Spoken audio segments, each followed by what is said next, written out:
So to understand what stress is, basically any influence that disturbs the natural equilibrium of a living body.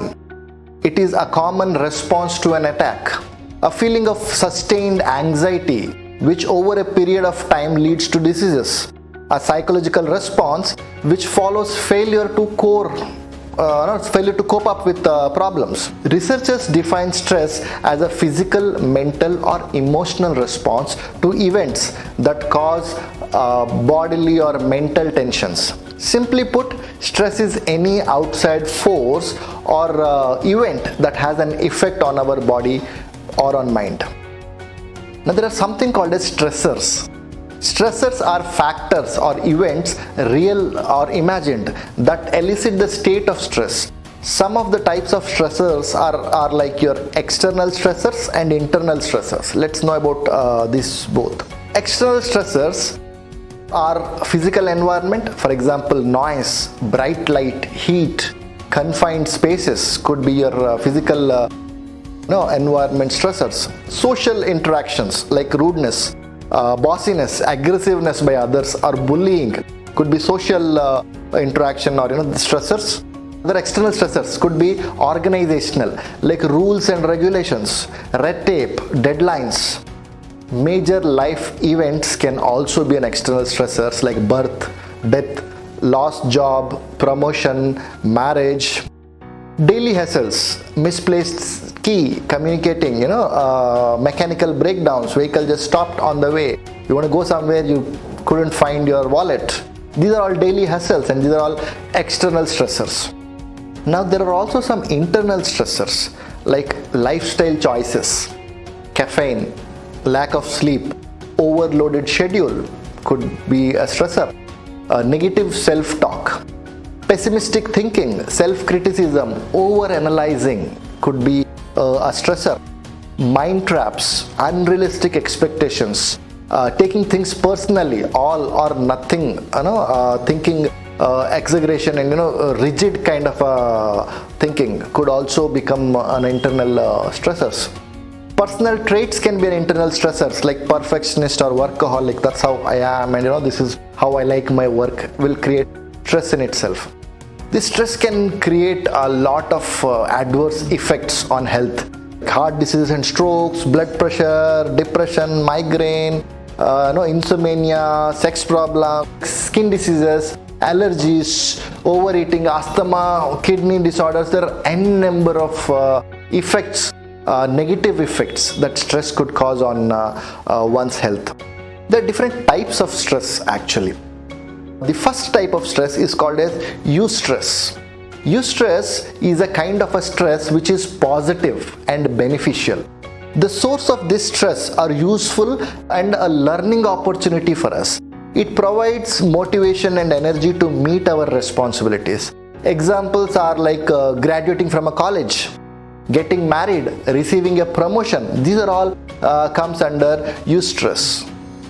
The second one is called as distress. Distress is continuous experience of oppression behind our responsibilities. It is sense of being imposed upon by difficulties. Example of distress are financial crisis or conflicts in relationship, managing a chronic illness. These all could be different distresses. There are few forms, of stresses, which are like general stress. You also have something called as cumulative stress. You have acute traumatic stress and post-traumatic stress. Let's look at each in little detail. When we say general stress, everyone has this kind of stress. It resolves itself within a day or two. No intervention is necessarily required to resolve this kind of a stress. It comes with time, something little more worked out, it will go slowly. The second type is cumulative stress. This form of stress builds up in your body. It becomes more difficult to alleviate your symptoms. You have more serious physical symptoms and mental anguish in this form of stress. The third one is acute traumatic stress. This form of stress is critical incident stress basically. It produces considerable psychological distress. This is a normal reaction to abnormal events. post-traumatic stress. This form of stress is a severe stress produced by severe psychological trauma. It is created by unresolved critical incidents stress. It produces lasting changes. Now, if these are all the kind of stress and types of stresses, let us also understand how do we manage stress management. How do you manage this stress, and what exactly is stress management? Stress management is the reduction of stress, and especially chronic stress, often for the purpose of improving everyday functioning. Stress management encompasses techniques intended to equip a person with effective coping mechanisms for dealing with psychological stress. There are few benefits of stress management, like high self-esteem, or less self-conscious, less anxious, manage stress more successfully, appreciate yourself and others more easily, feeling of self-control. Now these could be the benefits if you are in a position to manage the stress well. The moment you work towards managing stress, you would see how your self-esteem is boosted, it's heightened, right? How you are working towards your consciousness, less anxiousness is something that comes with it. There is a strategy, right? We call this an ABC strategy for stress management. A stands for awareness. What causes you stress and how do you react is what the first strategy for stress. When stress comes, the way you manage is you understand the A of it, that is the awareness, right? You could get that by asking these questions, finding solutions for these questions. What causes you stress and how do you react? B stands for balance. There is a fine line between positive and negative stress. How can you cope with before it becomes negative is the balance that you need to work on. All the stress could be either positive or negative. Before this stress from positive turns to negative, you need to be in a position to cope with that. Now that's balance. The third one, the C, stands for control. When you do the help, when you can do to help yourself combat the negative effect of stress is when you are in a position to control it, right? You need to work towards ensuring how negative effect on stress doesn't really happen, right? There are few physical aspects of stress like sleep, exercise and nutrition. These are physical aspects of stress management. There are few social aspects of stress management as well, like make time to have fun and play. Laughter is effective. Human contact through social connections. Pets can reduce stress. Now these are social aspects towards stress. There could be few environmental aspects of stress like smell, photos, plants, colors, aesthetic quality of inhabited spaces, meaningful and challenging experiences, amount, the type of light could be environmental aspect of your stress management. Even reducing noise levels will also works there. Psychological aspects of stress management could be relaxation and deep breathing, progressive muscle relaxation, guided imaginary and visualization, meditation, hypnosis and biofeedback. These are few psychological aspects of stress management.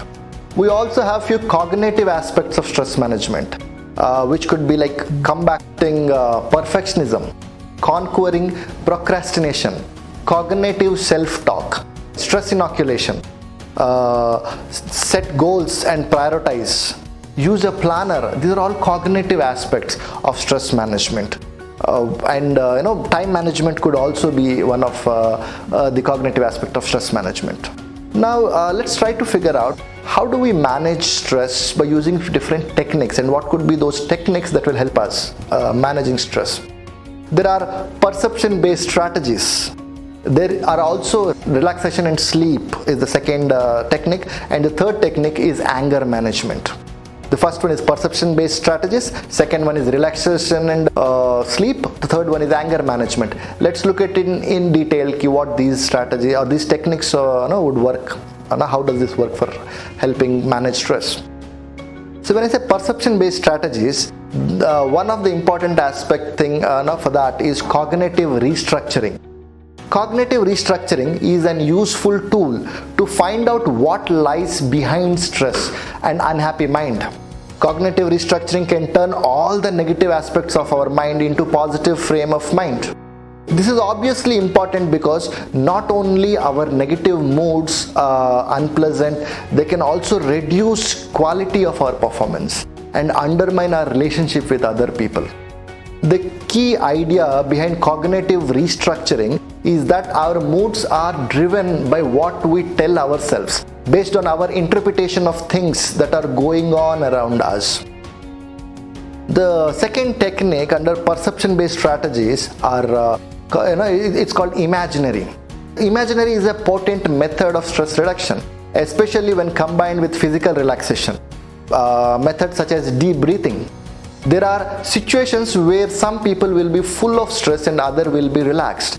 The principle behind the use of imaginary in stress reduction is that you can use your imagination to recreate and enjoy a situation that is very relaxing for you. The ABC technique that we're talking about is also a perception-based strategy technique. This approach was actually created by Dr. Albert Ellis. ABC refers to adversity, beliefs, and consequences. We encounter adversity, how we think about this creates beliefs, and what we do next is consequences. The key points occur between adversity and belief. When you encounter adversity, how you tend to explain it to yourself will definitely impact your mindset and your relationships. When we talk about relaxation and sleep, stress management technique over there could be physical relaxation technique. This technique has 3 different methods of managing stress: deep breathing, progressive muscular relaxation, and relaxation response. Deep breathing is a very effective and simple method of relaxation. To use the deep breathing techniques, it takes a number of deep breaths and relax your body further with each breath. Deep breathing helps us in controlling our mind. Progressive muscular relaxation is useful for relaxing your body when your muscles are tense. The idea behind progressive muscular relaxation is that you tense up a group of muscles so that they are as tight, contracted as possible. Hold them in the state of extreme tension for a few seconds, then relax the muscles normally.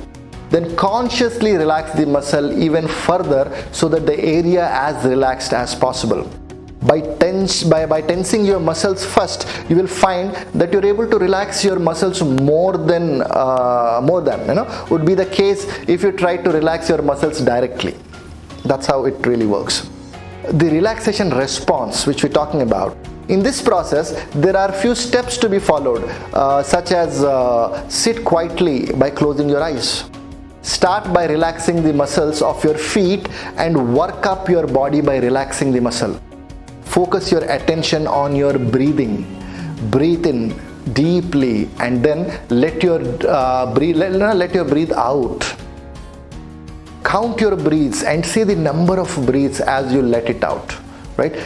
Count every breath. There is breathe in and then you breathe out. Breathe in and then you breathe out.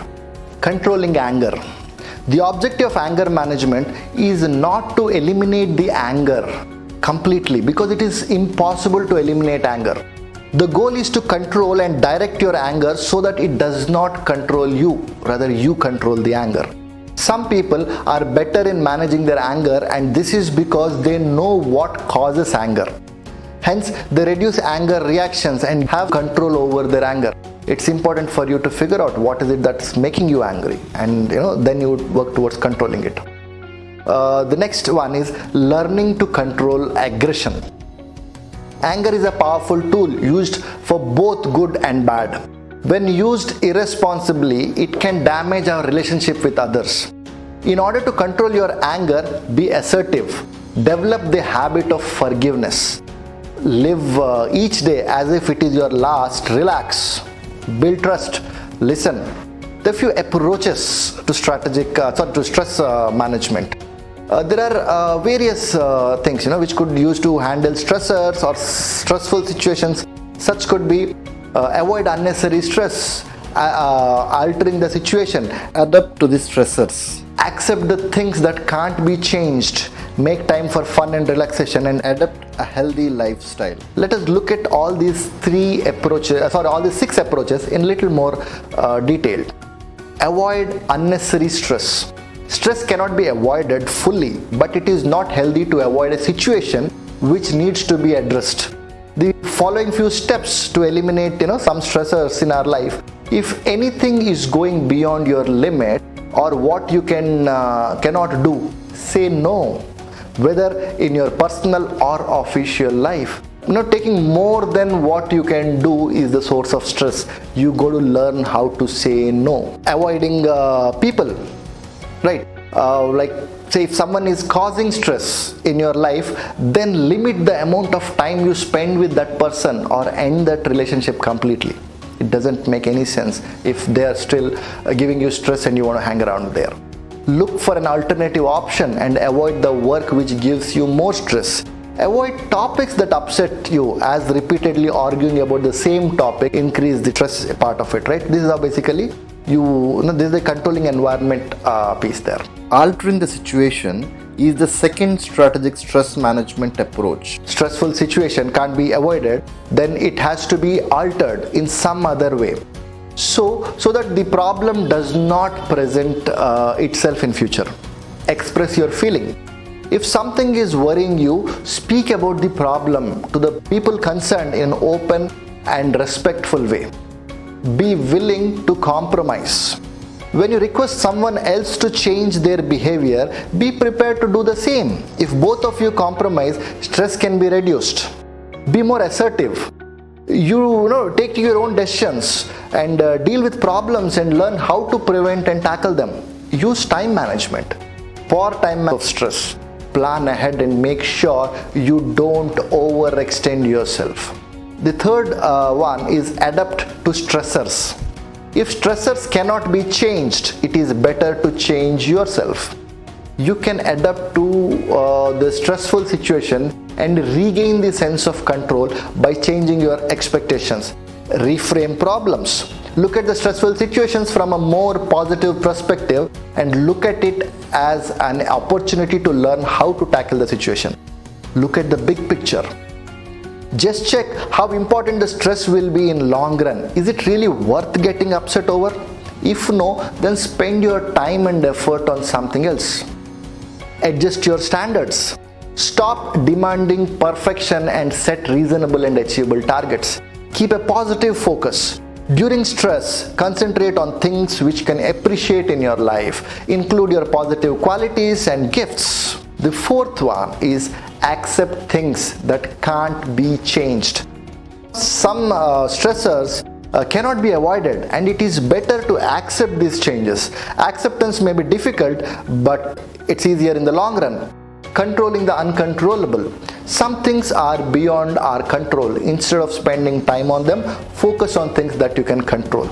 Look for the upside. Look at stress as an opportunities for personal growth. Reflect on them and learn from your mistakes. Share your feeling. Discuss your feeling with a friend. Expressing what you are doing, what you are going through can help release a feeling of stress. Learn to forgive. Human beings may make mistakes, so it is better to forgive those mistakes and move on. The fifth one is make time for fun and relaxation. If you regularly make time for fun and relaxation, you will be in a better place to handle life's stressors when they inevitably come. Set time for relaxation. Take a break from all responsibilities and recharge your energies by including rest and relaxation in your daily agenda. Connect with others. Spend more time with good and positive minded people to enhance your confidence. Enjoy every day. Have some time for leisure activities that brings you happiness. Laugh at yourself. The act of laughing, right, helps your body fight stress in a number of ways. Keep your sense of humor. Laugh at yourself. The act of laughing helps your body fight stress in a number of ways. Adopt a healthy lifestyle is the sixth point. By strengthening your physical health and improving lifestyle, you can increase your resistance towards stress. Exercise regularly. 30 minutes of regular exercise prevents the effects of stress. Aerobic exercise is best for releasing pent up stress or tension. Eat healthy diet. Well nourished bodies are better prepared to cope with stress. Start your day with breakfast and keep your energy up. Get enough sleep. Adequate sleep fuels your mind as well as your body. Avoid caffeine, alcohol or drugs. Avoid caffeine, smoking and alcohol, which crashes our energy and reduces sleep. The relief from using these is only temporary. So the approaches of stress management what we discussed are avoiding unnecessary stress, altering the situation, adapt to the stressors, accept what can't be changed, make time for fun and relaxation, and the last one is adopt a healthy lifestyle.